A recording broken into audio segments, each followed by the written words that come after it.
Hello, and welcome to Money Matters TV, our segment called Growth Stories, where we hear from entrepreneurs and advisors sharing their secrets and advice on what business leaders need to know to grow. Today, I'm your host, Ria Beers, First Vice President with CBRE. CBRE is the world's largest commercial real estate firm, and we offer a number of integrated services, including advisory and transactions.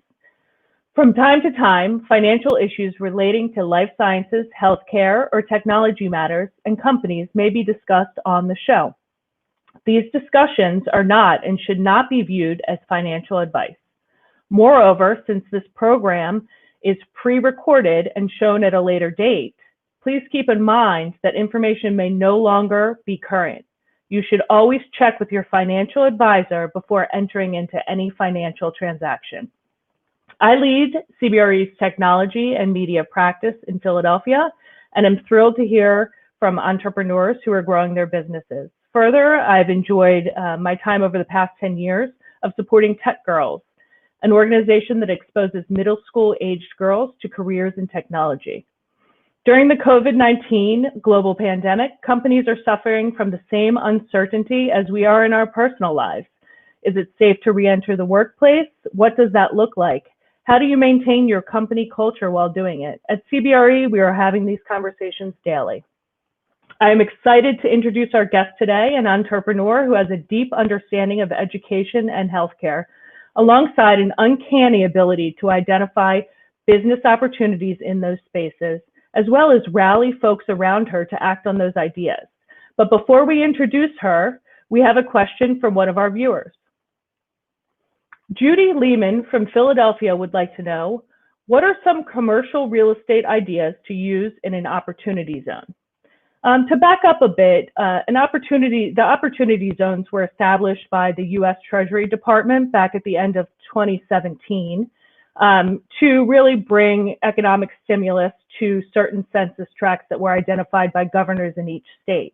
So how you can invest in them is through opportunity funds, where the real benefit is tax deferral on capital gains. It depends on how long you hold the property, but typically that's the best route of going to the opportunity zones. It's always great to hear from our viewers. To submit for a future show, here's how to send your questions to Money Matters TV.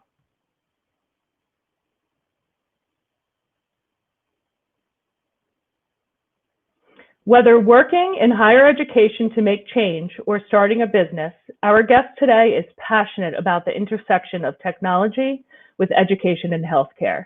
I'm pleased to welcome to Growth Stories, Karen Jenkins, CEO of Kitalytics. Thanks for joining me today on Growth Stories, Karen. Thanks for having me. Sure thing. Karen, so thanks for joining us. It's great. We have benefits to taping remotely since you sit in Illinois right now. Yes. So I'd love to start by hearing about your early business endeavors. Yes, so I think it started early on, not even just knowing it was business endeavors. So my first actual business endeavor was being a co-founder of Peer Health Educators of Plainfield, which was a peer health non-for-profit that helped other teens discuss better behavioral practices, whether it be drugs and alcohol, sexual activities, and where we just really was out in the community in partnership with different organizations and getting funding from them and support. So that was my first real step into entrepreneurship. And then just having access to other programs and different things like that. And then throughout college, I was doing independent tutoring. So I would have kids that had IEPs. So that was very like introduction to more hardcore of the education side from having that experience in high school. And then it just kind of furthered along. I don't think I set out to be an entrepreneur. It just really kind of just fell on me in different aspects of my life as I grew and as I learned. So it's been a very good journey getting to here. And then also just after college, going into non-for-profit. That's another sector I went into as far as mental health and providing behavioral health care within homes for children that were coming out of psychiatric hospitals. So I had different goals and different settings that we would have to recreate, and also goals that they would have to obtain, and then collect that. And with the team, they would have their psychiatrists, their therapists, their counselors, and, just collectively just helping the kids to be reintroduced back into the homes.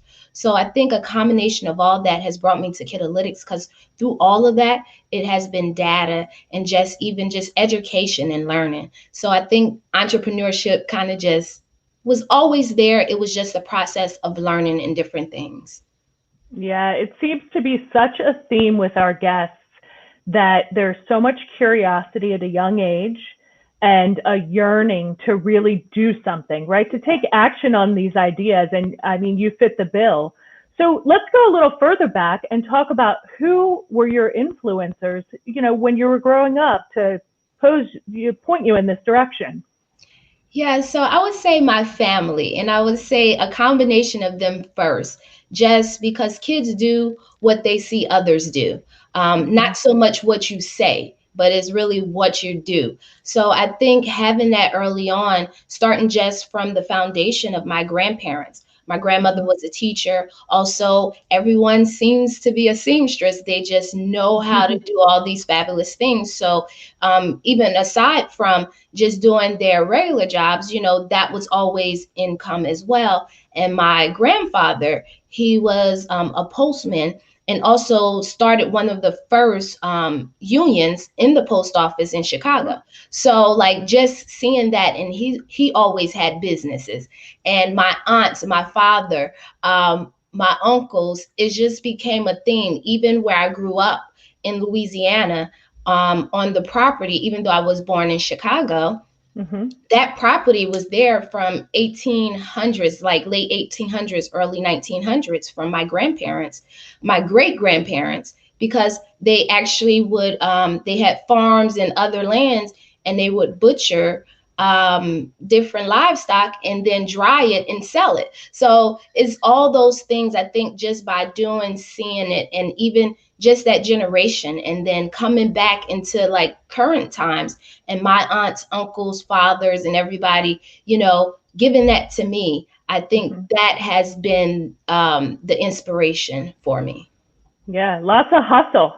Yes, It's yes, all around. Yeah, that's fantastic. So everything you're talking about here really is this real focus on social work, right? You yes. you developed an interest of communities and the social aspects of these problems. Tell us about the path your education took after high school. Yeah, so after high school, I I moved to Philadelphia. So I lived in Philadelphia for 2 years. While I was there, I ran drug and alcohol clinics, still within that social work, mental health, because I studied psychology in undergrad. Mm-hmm. But I initially thought of social work going into um, university, but I kind of like changed up a little bit because I wanted to go more into the research. So after that, those jobs went more into mental health, and just like you said, trying to help people trying to Mm-hmm. find solutions. So I did that, and then that led to just really going into public health now, because I kind of was putting everything together, and then just going into information systems and the technology, because that's where the world was going. We are so data driven. And I was Mm-hmm. like, if I'm going to be effective to help people, what is going on? We're collecting so much data, but what are we doing Mm-hmm. with it? So then that led to those things. And even just going through, I knew I wanted to go to medical school. I knew I wanted to be a doctor. Um, but then going there, actually going through the process and having now all these experiences of, doing research in labs, having ran programs, because I didn't go in there just freshly, just straight through school. I had a whole career as a social worker from the state of New Jersey, running my own businesses and different things. So it kind of became like, okay, I think I can do more, but I need the technology, because slowly it was merging into medicine, but that's Mm-hmm. not what I was being taught. So in the midst of all of that, I started doing, I got a scholarship and I got my master's in information systems and social work. And that led to just me more diving into that data and being able to find those solutions that would help communities, from education to healthcare to business, because you got to understand the business practice and concepts to actually be effective as well. Yeah, no, and that makes sense. And it sounds like when you were in medical school, you had an inflection point before you made your way towards that MBA. And that was the combination. Was there one specific instance that you can point to during your fellowship that drove you to go into the business side of things, or was it just the culmination of a lot of things? I think it was a combination of a lot of things moving forward. Hmm. The medicine really was very good, and it's still a good background that I still use in everything I Hmm. do because I'm a researcher. You can't get Right. away from it.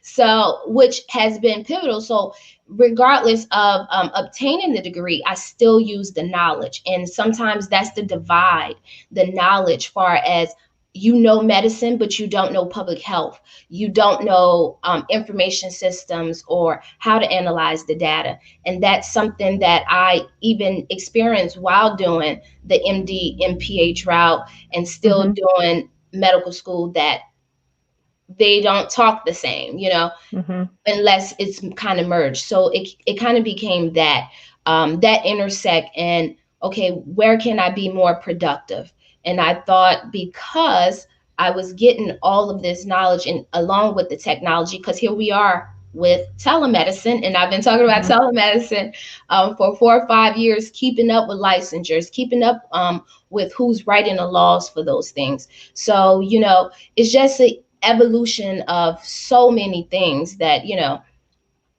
that just has gotten to this point, to kind of, with the education point, to package it up, because it never was one program. So but now we have the programs where technology and medicine have merged. So I would say, if it was probably if back then that was the case, I think I probably would have pushed forward, because it wouldn't just be one discipline. Hmm. But instead of pushing forward, what you saw, we had talked about the series of interviews you had, Yes. that you kept finding that data gap, right? And Yes. and people weren't asking for what they needed. No. So did you take a job and try to bridge that gap, or is that when you started Kitalytics? Yes, so as in my job search, I was looking at that. I was getting a lot of no's and a lot of yes. And then Hmm. also too, within that job process of just interviewing, not really knowing what they wanted. And then just where I fit, and it kind of sometimes became me interviewing them more so, Hmm. and giving them questions I know they probably was going to ask and follow up with the next person, but they still didn't understand or know what they were looking for. So Hmm. I did start working as a contractor for Center for Medicaid Services, and that was very good experience. But it was just me. Other people were Indian, and then so within that gap, I started to see, even doing other contract gigs on the side and just being in the business kind of scenes, Hmm. there wasn't a lot of women, and especially Black women. So, Yeah. and even Black male talent, I can say as well. So, and I just start seeing that it wasn't the lack of, we have the skills, it's just the access to gain all the skills. So that's when I start thinking about Kitalytics, start developing it, and then Hmm. it really became reality just like right before COVID. But it was in the process of being launched, but just in a different format. And then I had to kind of switch, like, am I going to do it or not? And I was like, you know what, just do it. Everyone's in the house, we're using technology. That's what you was talking about anyway. I was like, just bet on yourself. And this is how we have come to here. Yeah, and it's fantastic. It's just so much fun to hear about this. And one of the topics that was so interesting to me was not only that you were bridging that gap in actual ability, right, and experience, but exposure. Mhm. So tell me a little bit about who your audience is for Kitalytics, and what you're teaching them, and then also that exposure component. I think you said it as pipeline of possibilities, which I Yes. loved. So my target is kids who just want to explore and find out some of the tools that they use. Like, I'm not saying you go and create and build an iPhone or you build a whole app right now, but understand the intricate parts in developing that app and the things that is tracking you too. Because once you start thinking about that, then you want to know how to build it so it can do what you want it to do. But to me, that is the basis of everything. What is it doing? What is it collecting? How are we getting to these things? So, and this, that possibility and those things that sparks different things and interests, whether it be, as we know, is different levels of jobs and descriptions. That's why we have, managers, Mhm. different specialists, analysts. That's why we have these titles, because it's different levels of skills. So it's the Mhm. same thing with skills when you're building, but the foundation of how much data we have to build those pipelines of possibilities with other programs, to be able to connect that, we have to have the foundation first to understand the basis of what is data, where is it coming from? Because I don't think we explain that enough, to the point that we have a generation that can't even really read a spreadsheet. And we need to kind of start doing that a little bit earlier than just when we get our first job in college, or just when we have a small project in school. I think that's just important as pumping the STEM programs, because we Mhm. can code and everything, but do you understand the analytics to go in those different programs to code? And those are the possibilities that has gotten us to AI, machine learning, building these supernatural cars. When we look at Tesla is a product of so many analytics, Mhm. the space launch. And those are the things I want kids to get excited about, because it's the possibilities. And you don't have to be this mad math scientist, because you work on teams. And it's like understanding that, hey, you can still be a part of creating that. And that's those pipeline of possibilities that can go anywhere. Yeah, and I love that. So not only do you take and you look at the problem of solving the gap in technology jobs, right? But you're also taking kids who may not have any idea that this exists for them and giving them the aptitude and the platform to jump from. But the really interesting thing to me is you're still solving a social problem, right? Talk Yes. about that gap in technology and what this gives the kids that you're working with.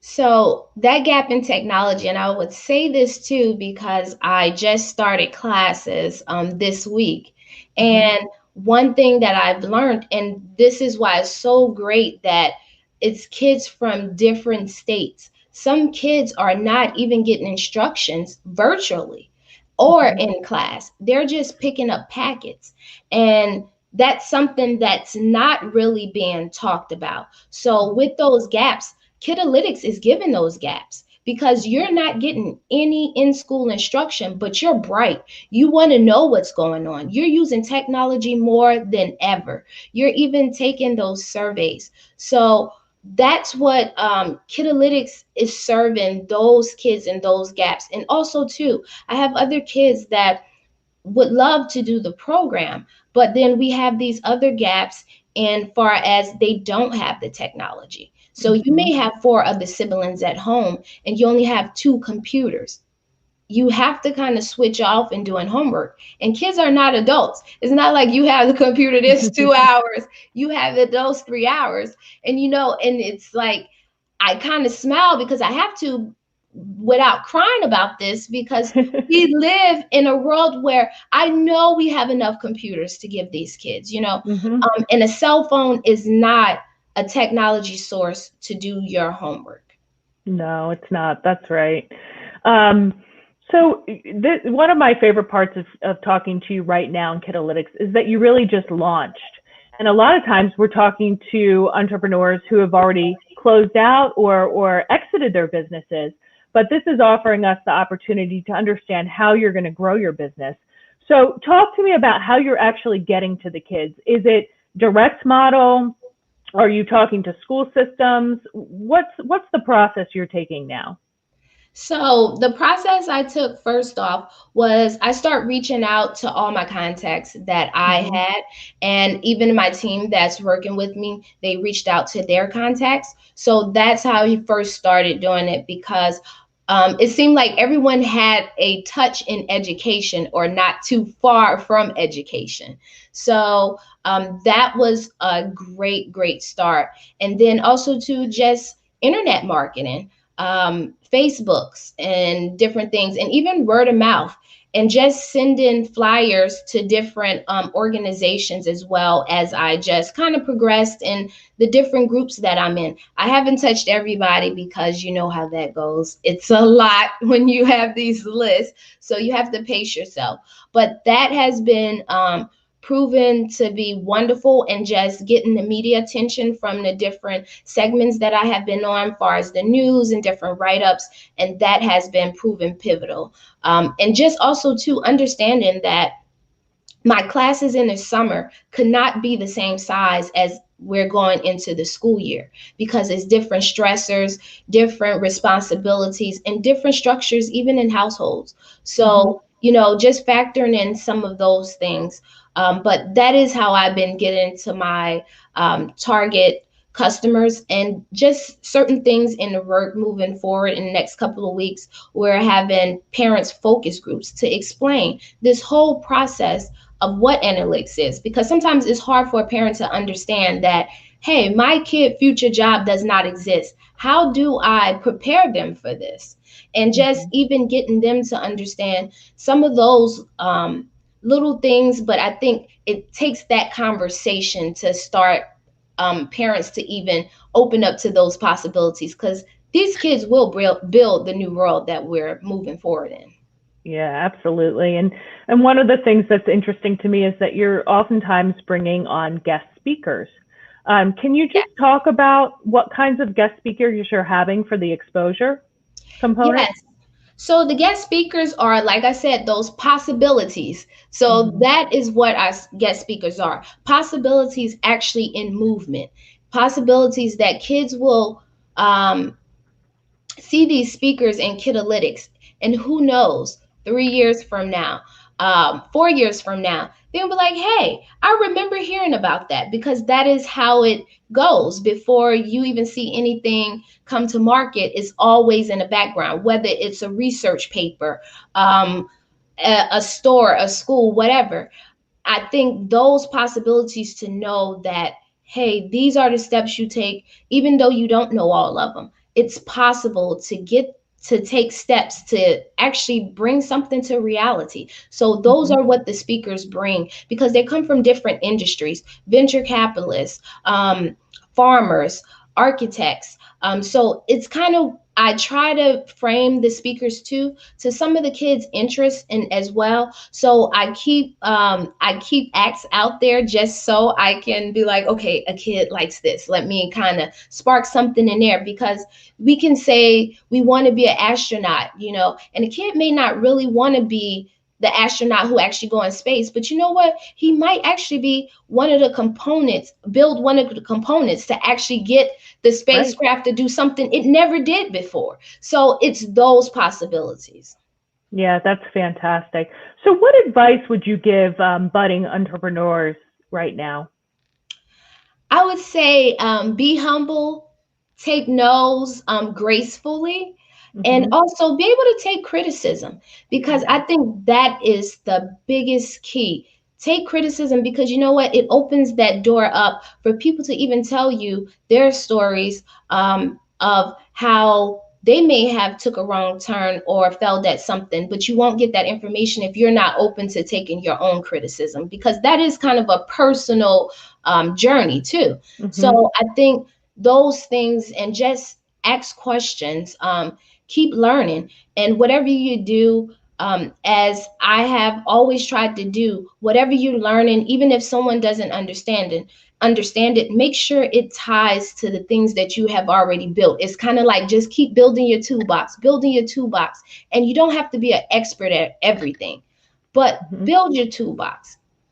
That's great advice. So we're getting to the end of the show. I want to ask you, what books can you recommend for our viewers?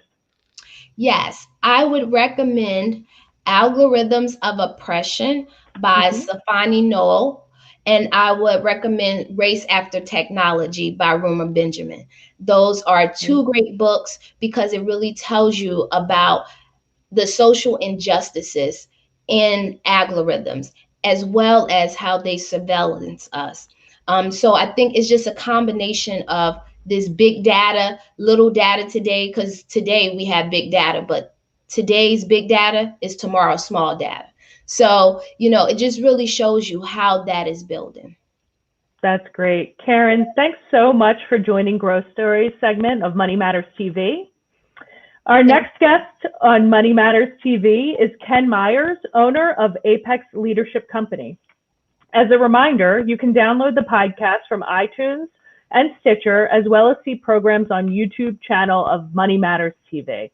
Thank you for joining Growth Stories.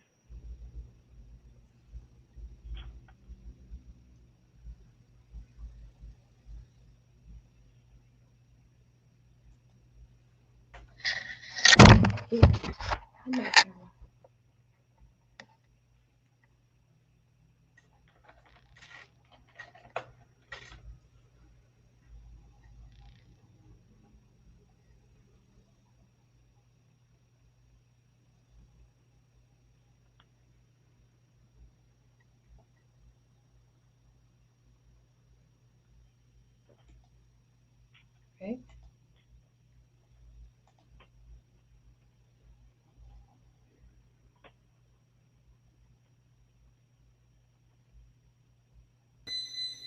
Okay.